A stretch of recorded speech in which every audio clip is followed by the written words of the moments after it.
Today we're diving head first into some of the most hard-headed Scots to ever walk the earth. These guys could have taught a brick wall a thing or two about stubbornness. They pretty much said to the British Crown, aye, we're not doing that. And believe me, they caused absolute mayhem. Now this wasn't just about religion, it was about survival, identity, and a whole lot of Scottish pride. Now the Crown threw everything at them. Armies, laws, exile, but they just kept coming back stronger. Now, in today's video, I'm going to take you to Fyvie Castle, which is in Turra, Aberdeenshire, because there's a 17th century reenactment show going on. So this video will be a little bit different than my normal videos, but hopefully it's still a good one. So, who were the Covenanters?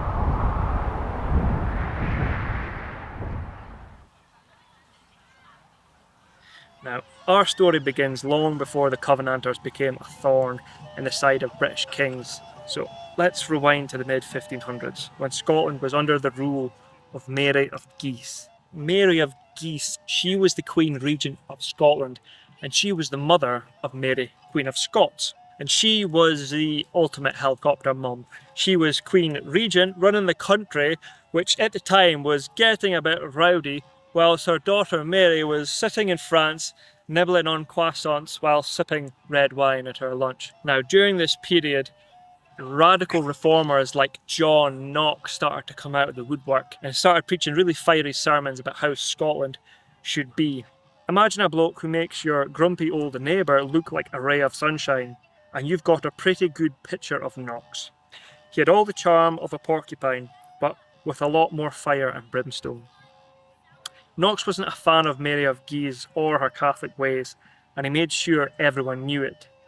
Mary of Guise, on the other hand, had big plans to keep Scotland tied to Catholic France through her daughter's marriage to the Dauphin, a fancy French word for heir to the throne. That sounds like it should come with a glass of red wine. But Knox and his followers had other ideas.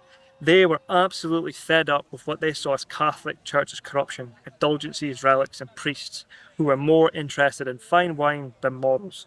They wanted a return to a more pure form of Christianity, which, in their view, was about as exciting as a plate of boiled tatties.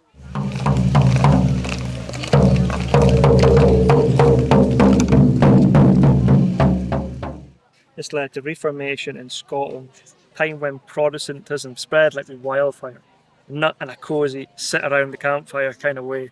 We are talking sermons that whipped people into a frenzy, turning holy places into battlegrounds. Riots broke out, and before you could say Hail Mary, Catholic churches and monasteries were being smashed to bits by angry mobs who were more interested in wielding a hammer than turning the other cheek. Now, by 1560, the Scottish Parliament had enough of the Pope's shenanigans. They rejected his authority, banned Catholic Mass, and adopted a Protestant confession of faith. Basically, they told Rome to take a hike, declared Scotland Protestant, and changed the locks on the way out. The old ways were out, and the new order was in. It was like the ultimate medieval makeover. Out with the gold and incense, in with the bare walls and stern sermons.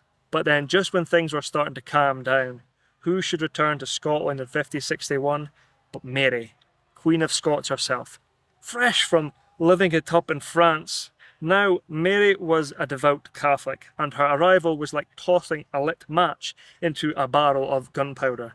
Picture this, Scotland was now officially Protestant. And in comes Mary, waltzing back into the country with her rosy beads and her French entourage, probably thinking she could just pick up where she left off. Spoiler alert, she couldn't. Mary's Catholic ways didn't sit well with her subjects, who were now about as Protestant as you could get without turning into a sermon yourself. She tried to keep up her Catholic practices, but it was like trying to swim upstream in a river full of piranhas. Every move she made just stirred the pot more. By 1567, things had gone so pear-shaped that Mary was forced to abdicate. She fled to England, hoping for some royal hospitality, but instead she got a one-way ticket to a dungeon, and eventually, well, she ended up losing her head. Literally. You could say her gamble didn't quite pay off. But the religious tensions she left behind in Scotland didn't just disappear, they stuck around, simmering away like a pot of haggis left too long in the stove, ready to boil over at any moment. And trust me, things were about to get even messier. Well, it is actually designed to be fired against people. So it's designed to aim at people. So that's the shot. So that's the only thing that we're missing from our process here. Everything else is exactly as it would have been. So we take the gunpowder goes down, and then we take the wadding down to seal it.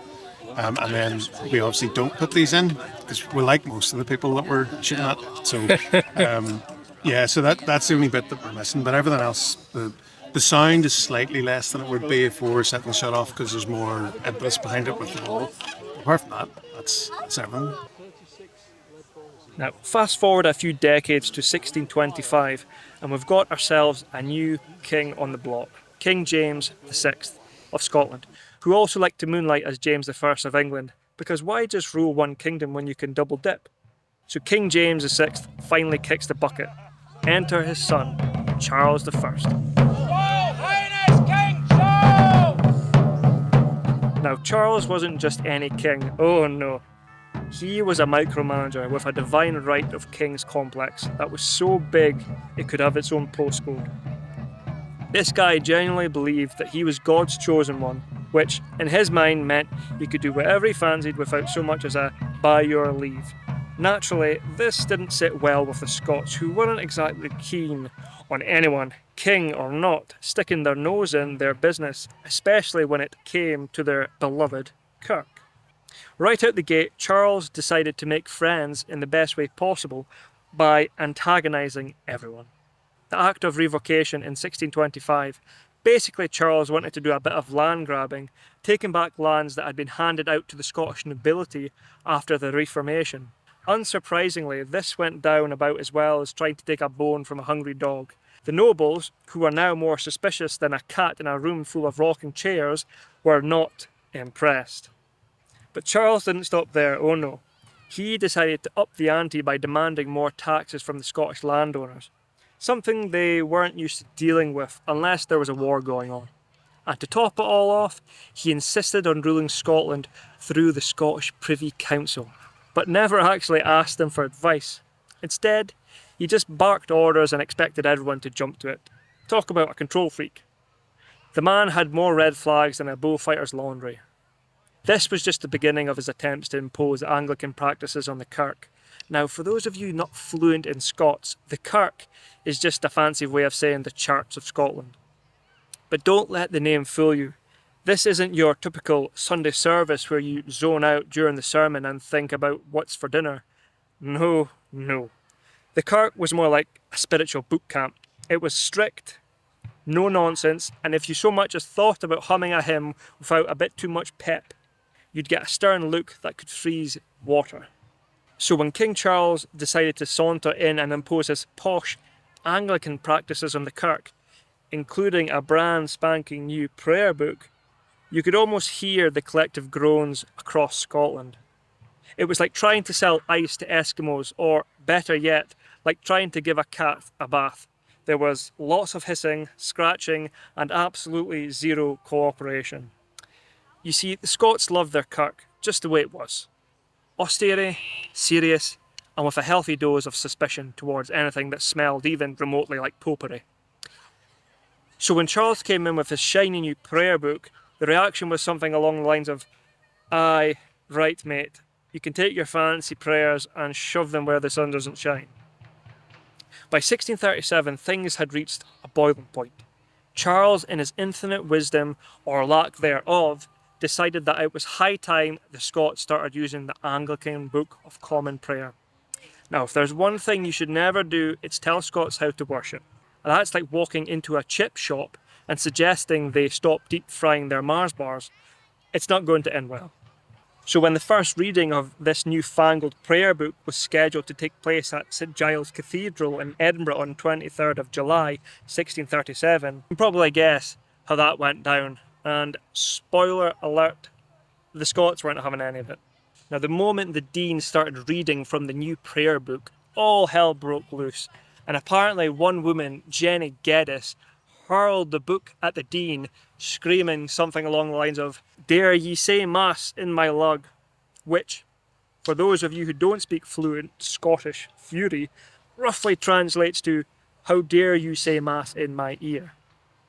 That single act of defiance was like setting off a firecracker in a room full of gunpowder. It sparked a full-blown riot, the crowd went wild, and before you knew it, people were chucking anything they could get their hands on, Bibles, stools, you name it. The good folk of Edinburgh decided right then and there that they weren't about to be bossed around by some distant king who thought he could waltz in and change their centuries-old traditions. And that riot at St Giles? It was just the opening act. Similar scenes played out all over Scotland as angry Scots made it crystal clear that they'd rather fight than let Charles mess with their Kirk. In response to all this chaos, the Scots decided it was time to get organised. In 1638, a huge number of them from every corner of the country came together to draft the National Covenant. Basically, it was a giant middle finger to King Charles I. And it pretty much said, you can keep your fancy wee prayer book, we're just going to do things our own way. Now, that didn't go down too well with Charles I. The National Covenant wasn't just a petition, it was a declaration of defiance. Over 60,000 people signed it, and just like that, the Covenanters were born. Lead bishops! Go! Bishops! Lead preaching Wendy's! Go! Wendy's! Go! They weren't just some rabble of angry churchgoers anymore, they were a force to be reckoned with. Now, these Covenanters weren't just a bunch of folks waving a petition around like they were trying to get a new bakery open in the village. No. These lads and lasses were dead serious about defending their faith, and they were more than willing to throw down for it. Charles, on the other hand, wasn't exactly thrilled about being told off by a bunch of kilt-wearing Calvinists, who didn't give two hoots about his royal decrees. So King Charles then decided to flex his royal muscles and sent in his troops. Now, that's obviously the best way to get Scots to do what you want, by marching soldiers into their backyard. What followed were the Bishop Wars of 1639 and 1640, two short but intense conflicts where the Covenanters squared off against the King's forces. And guess what? The Scots won. Twice. Aye, you heard that right. The Covenanters gave Charles a right royal kicking, not once, but twice. Charles was forced to back down and agree to some of their demands. But let's be honest, this was just the beginning of the drama. The tension was still simmering like a pot of stew left too long in the fire. But that was just the warm-up act. The real drama kicked off with the War of the Three Kingdoms, a civil war extravaganza involving Scotland, England and Ireland. It was like the ultimate showdown with everyone picking sides faster than you could say, pass the whiskey. The Covenanters teamed up with the English parliamentarians against Charles I because, let's face it, he was the common enemy. But just when they thought things were starting to get better, they started to get a bit worse. Naturally, when it rains, it generally pours. By 1649, the situation had escalated to the point where Charles I lost his head. Literally. Off came the royal noggin, and you'd think the Covenanters would be celebrating. Right. Wrong. Instead of popping the champagne, or whatever the Scottish equivalent is, the Covenanters found themselves in an even bigger mess. Enter Oliver Cromwell, who was about as much fun as a wet weekend in Glasgow, and spoiler alert, he was no picnic. Cromwell, being the charming bloke that he was, decided to invade Scotland in 1650. The Covenanters, now backing Charles I's son, Charles II, as the rightful king, were caught between a rock and a hard place. It was like being stuck between a raging bull and a brick wall. There was no good options in sight. The Battle of Dunbar in 1650 was nothing short of a disaster for the Scots. Cromwell's new model army absolutely decimated them, leaving the Covenanters licking their wounds and just wondering what on earth had just happened. But the Scots, being as stubborn as a mule with heels dug in, didn't give up. March on! Shoot the guns!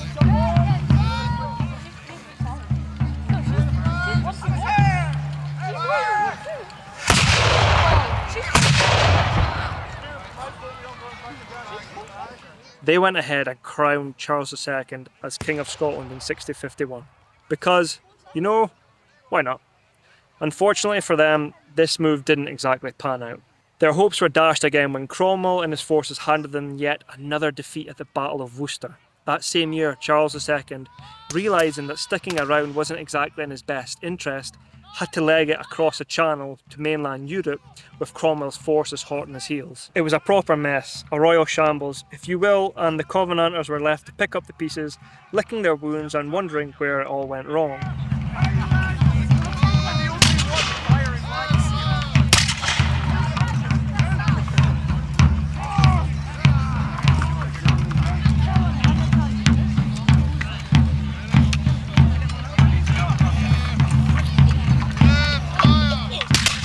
So Cromwell had Scotland firmly under his boot, and for the next few years things were about as cheerful as a funeral on a rainy day.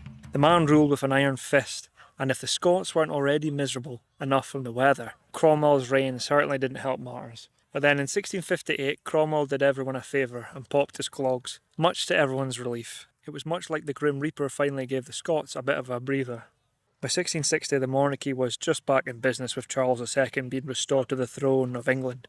You'd think the Covenanters would be celebrating, maybe even cracking open a bottle of something strong.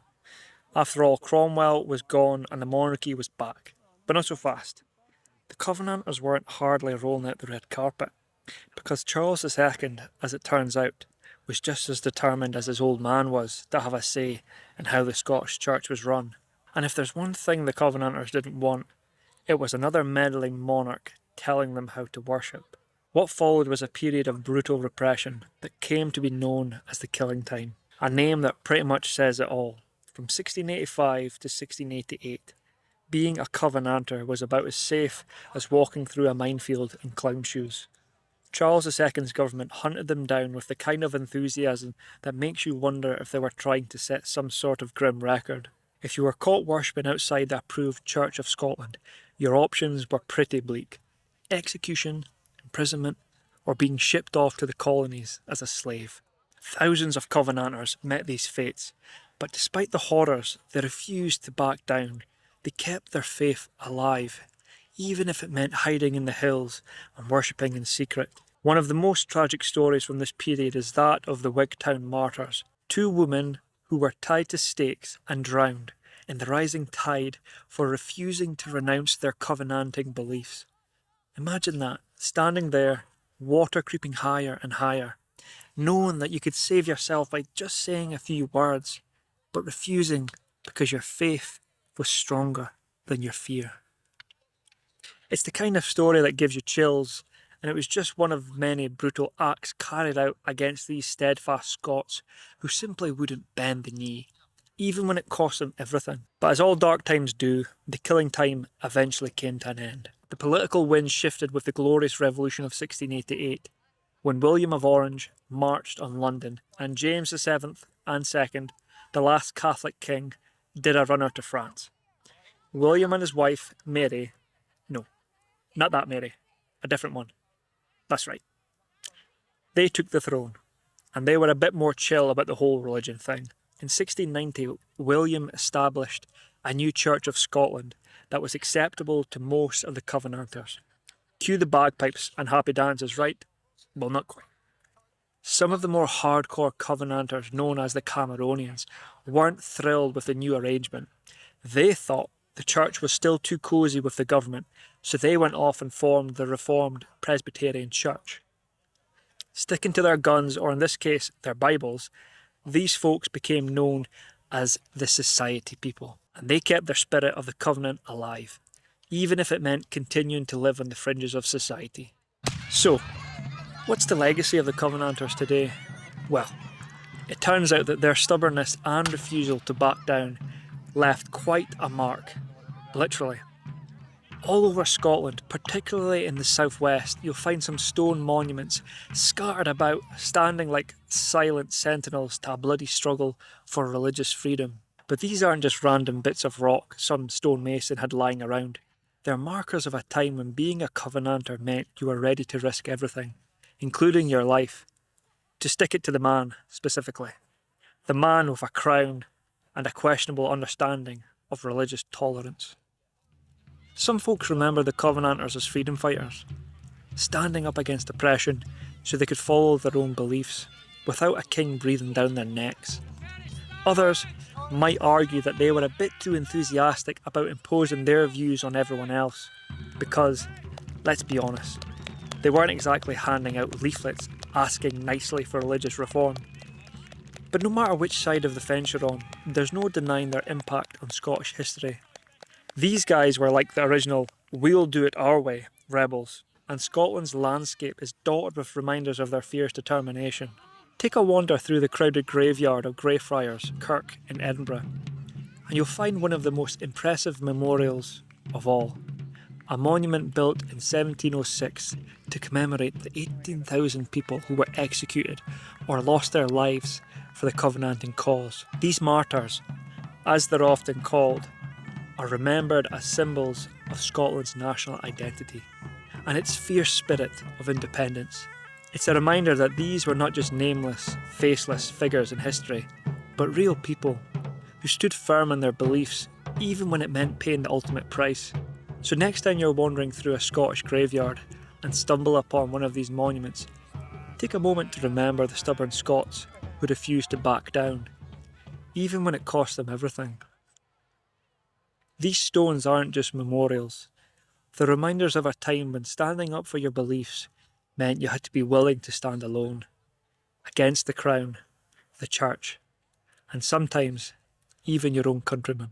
So there you have it, the Covenanters, bunch of stubborn Scots who wouldn't back down no matter what the king threw at them. Whether it was dodging decrees, standing firm in their faith, or lobbing stools at clergymen. These folks were the definition of taking no nonsense. Their story is one of faith, defiance, and let's be honest, a fair bit of madness. But isn't that what being Scottish is all about? A heady mix of bravery, a touch of rebellion, and just the right amount of stubbornness to make sure you leave a mark on history. If you enjoyed this wee history lesson, do the usual hit like, subscribe and all that jazz. It's the modern day version of signing the Covenant, but with less risk of getting your head chopped off. And if you're ever in Scotland, take a moment to check out one of these reenactments for yourself. Just make sure to dress warm because it's Scotland, and if the history doesn't give you the chills, the weather certainly will. The wind up here has a vendetta, and it doesn't care how thick your coat is. If you'd like some more of my history videos, then go ahead and click the video that's about to pop up on your screen. You take care, folks, and I'll see you in the next video. Until then, remember, history might be in the past, but its lessons are very much alive. Slange.